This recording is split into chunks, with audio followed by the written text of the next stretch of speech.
Supreme court ने फैसला सुनाया और अयोध्या में राम मंदिर बन गया। राम मंदिर की ये इतनी सी कहानी नहीं है। इस राम मंदिर की नींव में अगर चांदी की ईंट रखी जा रही है तो हमें यह नहीं भूलना चाहिए कि इसकी नींव में सैकड़ों कार सेवकों के रक्त की बूंदें भी शामिल हैं। वो रक्त जो उन्होंने इस मंदिर के लिए, अपने रामलला के लिए चढ़ाया था। हम भारतीयों की सबसे बड़ी बुराई यह है कि हम अब बहुत जल्दी अपना अच्छा और बुरा इतिहास भूल जाते हैं।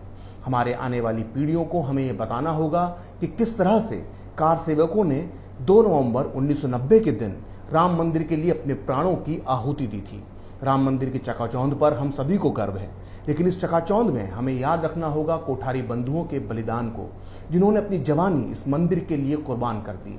हमें याद रखनी होगी उस युवक की कहानी जो अयोध्या में गोली लगने के बाद तड़पता हुआ नीचे गिरा और उसने अपने खून से सड़क पर लिख दिया सीताराम।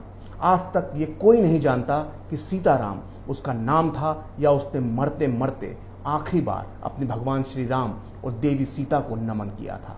ये सब किरदार और उनके बलिदान कोई कपोल कल्पना नहीं है, बल्कि ये वो दस्तावेज हैं जिन्हें उस दौर के पत्रकारों ने अपनी रिपोर्ट्स और लेखों में दर्ज किया है। इन्हीं दस्तावेजों में से एक है ये किताब युद्ध में अयोध्या, जिसे लिखा है वरिष्ठ पत्रकार हेमंत शर्मा ने। हेमंत शर्मा 2 नवंबर 1990 को अयोध्या में ही मौजूद थे। उन्होंने अपनी आंखों से उस खूनी मंजर को पूरी तरह से देखा था। उस दौर में उनकी रिपोर्टिंग ने पूरे देश को झकझोर के रख दिया था। आज मैं आपको हेमंत शर्मा की इसी किताब और उस दौर में अखबारों में जो छपा था उसके आधार पर बताने की कोशिश करूंगा कि 2 नवंबर 1990 के दिन क्या हुआ था। लेकिन ये कहानी शुरू होती है 2 दिन पहले, यानी 30 अक्टूबर 1990 से। हिंदू संगठनों ने 30 अक्टूबर 1990 को अयोध्या में कार सेवा का ऐलान किया था। इससे पहले 23 अक्टूबर को लालकृष्ण आडवाणी की रथ यात्रा रोककर उन्हें गिरफ्तार कर लिया गया था। लेकिन इससे कार सेवकों के उत्साह में कोई कमी नहीं आई थी। लाखों की तादाद में कार सेवक अयोध्या पहुंच रहे थे। वहीं यूपी के तत्कालीन मुख्यमंत्री मुलायम सिंह यादव ने ऐलान किया था कि बाबरी मस्जिद पर परिंदा भी पर नहीं मार सकता है। और इसी तनाव के माहौल में उगता है 30 अक्टूबर 1990 का सूरज। पूरे अयोध्या में कर्फ्यू लगा हुआ था। पुलिस ने विवादित ढांचे के 1.5 किलोमीटर के दायरे में बैरिकेडिंग कर दी थी, लेकिन तब भी हजारों कार सेवक हनुमानगढ़ी पहुंच गए, जो बाबरी ढांचे के एकदम करीब था। मुलायम सिंह यादव का फरमान था कि किसी भी कीमत पर बाबरी मस्जिद को नुकसान नहीं पहुंचना चाहिए। पुलिस पहले तो लोगों को तितर बितर करने के लिए आंसू गैस के गोले छोड़ती रही, लेकिन इसी बीच कुछ कार सेवक मस्जिद के गुंबद पर चढ़ गए। इन युवकों में कोलकाता से आए 2 भाई शरद कोठारी और राम कुमार कोठारी भी थे, जिन्हें आज दुनिया कोठारी बंधुओं के नाम से जानती है। इन्हीं कोठारी बंधुओं ने विवादित ढांचे के ऊपर भगवा झंडा फहरा दिया। पुलिस ये देखकर बेकाबू हो गई और उसने कार सेवकों पर फायरिंग शुरू कर दी। सरकारी आंकड़ों के मुताबिक उस दिन अयोध्या में फायरिंग में 5 कार सेवक मारे गए, लेकिन हकीकत में उस दिन 11 कार सेवक शहीद हुए थे। अगले 48 घंटों तक अयोध्या में एक अजीब तरह की शांति रही, लेकिन हकीकत में ये एक तूफान के पहले की शांति थी। 2 नवंबर 1990 को अयोध्या में वो होने वाला था जिसे आने वाले सैकड़ों साल तक हर हिंदू को याद रखना चाहिए। 2 नवंबर 1990 को हनुमानगढ़ी के आसपास हजारों कार सेवक जमा हो गए। मुलायम सिंह का आदेश था, इसलिए पुलिस ने कार सेवकों पर फायरिंग शुरू कर दी। पुलिस का दावा था कि उसने पहले लाठीचार्ज किया था, लेकिन जब हालात नहीं संभले तो उसे फायरिंग पर मजबूर होना पड़ा।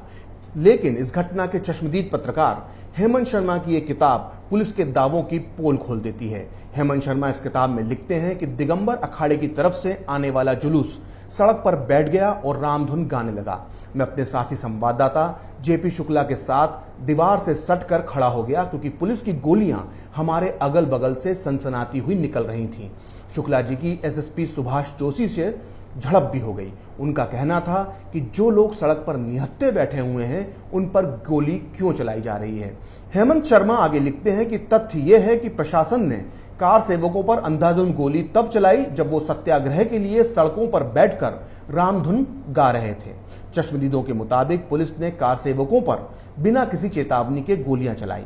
पुलिस ने ढूंढ ढूंढ कर कार सेवकों को मारा। इन्हीं में से थे कोलकाता के कोठारी बंधु, जिन्होंने 2 दिन पहले ही बाबरी ढांचे पर भगवा ध्वज फहराया था। सीआरपीएफ के एक सब इंस्पेक्टर ने सबसे पहले घर से छोटे भाई 20 साल के शरद कोठारी को घसीटकर बाहर निकाला और सड़क पर बिठाकर उसके सर में गोली मार दी। छोटे भाई के साथ ये सब होता देखकर बड़ा भाई 23 साल का राम कुमार भी वहां पर आ गया। इंस्पेक्टर ने उसकी गर्दन पर भी गोली मार दी। दोनों भाइयों ने सड़क पर ही दम तोड़ दिया। ऐसी ही एक और दर्दनाक कहानी का वर्णन हेमंत शर्मा अपनी इस किताब में करते हैं। वो लिखते हैं कि एसएसपी की चेतावनी के बाद भी हम वहां से नहीं हट रहे थे। हमें लगा कि हमारे यहाँ होने से पुलिस की बर्बरता कुछ कम होगी, लेकिन ऐसा हुआ नहीं। हमने देखा कि एक कार सेवक गोली लगते ही सड़क पर गिर पड़ा और उसने अपने खून से सड़क पर लिखा सीताराम। पता नहीं उसका नाम था या अंतिम समय में किया गया भगवान का स्मरण, मगर उसके गिरने के बाद भी सीआरपीएफ की टुकड़ी ने उसकी खोपड़ी पर गोली मारी। उसके बिलखते साथी ने मुझे बताया कि वो दोनों राजस्थान के गंगानगर से आए थे। ऐसा नहीं है कि सारे वर्दी वालों के सर पर खून सवार था। फायरिंग के वक्त सीआरपीएफ के कुछ जवान फूट फूट कर रो रहे थे। कई जवानों ने तो अपनी बंदूक रखकर इसलिए डंडा उठा लिया था कि उनके अफसर उन्हें गोली चलाने का हुक्म नहीं दे पाएंगे। शाम होते होते अयोध्या में 40 कार सेवक शहीद हो गए थे, लेकिन इतना करने के बाद भी मुलायम सिंह यादव की सरकार का दिल नहीं भरा।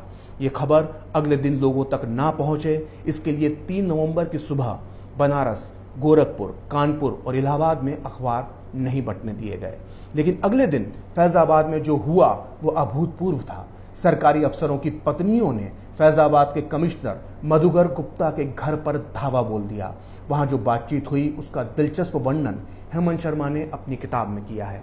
वो लिखते हैं, एक एडीएम की बीवी ने कहा कि कमिश्नर साहब, आप मुलायम सिंह के हर मनमाने फैसले का समर्थन क्यों करते हैं? इस पर कमिश्नर ने कहा कि मैं क्या करूं। तब एक और अफसर की बीवी बोली, आप संतों पर गोली चलाने से मना करें, उनके आदेशों को मानने से इनकार कर दें। तब कमिश्नर ने कहा, यह सरकार का फैसला है, इसमें हमारा दखल नहीं होता, आप अफवाहों पर ध्यान न दें। तब गुस्से में एक और अधिकारी की पत्नी बोली, आप आंखों से सरकारी पट्टियां उतारिए। क्या सच्चाई का परचम सिर्फ आपकी सरकार ने थाम रखा है? आपने इंसानियत का संहार किया है। क्या आप अपने घर वालों पर गोली चला सकते हैं? तब कमिश्नर ने कहा, कार सेवक बसों को तोड़ रहे थे, पथराव कर रहे थे। तब ये सुनकर गुस्से में एक महिला बोली, बसें तो बाद में भी बन जाती, लेकिन जिनकी गोदें सूनी हो गई हैं, जिनके सिंदूर उजड़ गए हैं, क्या आप उन्हें वापस ला सकते हैं? कमिश्नर चुप थे और अफसरों की बीवियां चिल्ला चिल्ला कर कह रही थी कि लाठियां क्यों नहीं चलाई गई। मुख्यमंत्री के सिर्फ इस ऐलान से कि कोई परिंदा भी पर नहीं मार सकता, आप लोगों ने चापलूसी में निहत्थे लोगों को गोलियों से भून डाला। कहते हैं कि उस रोज अयोध्या के कई घरों में खाना नहीं बना। लोगों ने नम आंखों से जुलूस निकाला। उनके हाथों में तख्तियां थीं जिन पर लिखा हुआ था, जनरल डायर मत बनो। यह आजाद हिंदुस्तान का जलियांवाला बाग कांड था। इस गोलीकांड के बाद पूरे भारत में लोगों ने मुलायम सिंह यादव को मुल्ला मुलायम कहना शुरू कर दिया था। इसी आक्रोश और दुख के बीच सरयू के किनारे कोठारी बंधुओं के शवों को चिता पर रखा गया। अयोध्या का पूरा आसमान कोठारी बंधु अमर रहे के नारों से गूंज रहा था। बाबरी ढांचे पर सबसे पहले भगवा झंडा फहराने वाले ये दोनों भाई कोलकाता से अयोध्या तक कैसे पहुंचे थे, ये भी एक दिलचस्प कहानी है। राम कुमार और शरद कोठारी 22 अक्टूबर की रात कोलकाता के अपने घर से रवाना हुए थे। बनारस पहुंचकर जब इन्हें कोई बस और दूसरा साधन नहीं मिला तो ये टैक्सी में फूलपुर कस्बे तक पहुंचे। यहां से अयोध्या तक के लिए सड़क के सारे रास्ते बंद थे, लिहाजा दोनों 200 किलोमीटर पैदल चलकर 30 अक्टूबर की सुबह अयोध्या पहुंचे, जहां उन्होंने दोपहर तक बाबरी ढांचे पर भगवा फहरा दिया था। लेकिन 2 नवंबर 1990 को उन्हें पूरी बेदर्दी के साथ राम भक्त होने की सजा दी गई। आज कोठारी बंधु नहीं है, लेकिन अयोध्या की गलियां आज भी उनके बलिदान की गवाह हैं। इतनी बड़ी कुर्बानी देने के बाद भी अगर हम लोग कोठारी बंधु, सेठाराम माली, रमेश कुमार, महावीर प्रसाद, रमेश पांडे, संजय कुमार, प्रोफेसर महेंद्र नाथ अरोड़ा, राजेंद्र धारकर और बाबूलाल तिवारी जैसे कार सेवकों के बलिदान को भूल जाते हैं तो आने वाली पीढ़ियां हमें कभी माफ नहीं करेंगी। इसलिए जाते जाते मैं इतना ही कहूंगा कि राम मंदिर बन रहा है, खुशी मनाइए, लेकिन इस खुशी में उन शहीदों को नहीं भूलिए जो लौटकर कभी अपने घर नहीं आए। फिलहाल खरी बात प्रखर के साथ में इतना ही। आप चाहें तो मुझसे जुड़ने के लिए मेरे फेसबुक पेज प्रखर श्री 78 को लाइक कर सकते हैं, और अगर ट्विटर पर आप मुझसे जुड़ना चाहते हैं तो मेरा ट्विटर हैंडल है प्रखर श्री 78। अगर आपको ये वीडियो पसंद आया तो इसे लाइक करें, शेयर करें और कैपिटल टीवी को सब्सक्राइब करें। नमस्कार।